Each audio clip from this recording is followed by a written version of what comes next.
Hello, নমস্কার বন্ধুরা।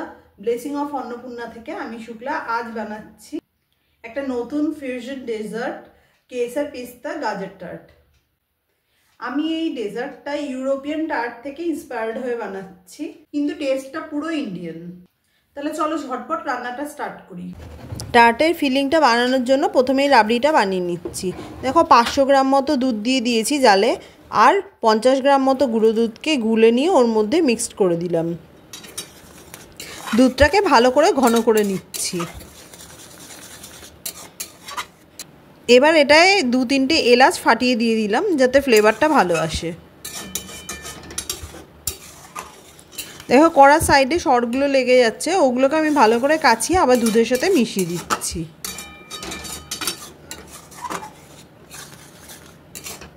4-5টা পেস্তাকে great করে এর মধ্যে দিয়ে দিলাম যাতে এই স্বাদটা এনহ্যান্স করে।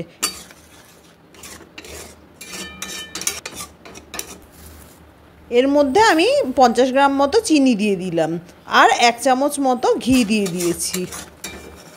দেখো দুধটা কি সুন্দর শুকিয়ে গেছে আর রাবড়ি ফর্মও করে নিয়েছে। আমাদের রাবড়ি রেডি হয়ে গেছে, এবার এটাকে নামিয়ে নেব। গাজরের হালুয়া বানানোর জন্য প্রথমেই গাজরটাকে দুদিক দিয়ে কেটে ওর স্কিনটা পিল করে ভালো করে রগড়ে ধুয়ে নিচ্ছি। আমি 1 কেজি গাজর নিয়েছি এখানে।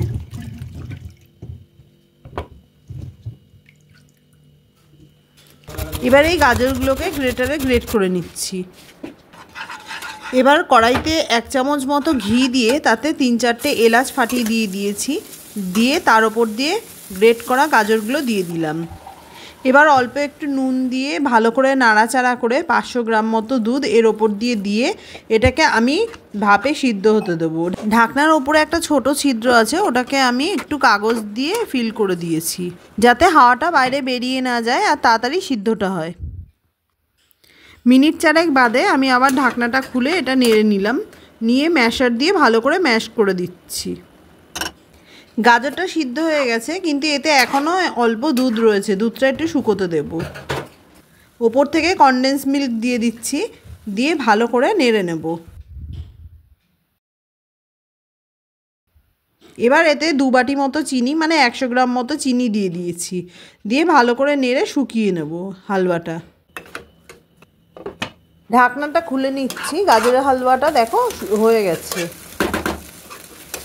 যেহেতু আমি এটা টার্ট বানাচ্ছি সেই কারণে আমি গাজরের হালুয়াটা দিয়ে টার্টের শেপটা তৈরি করে নিলাম।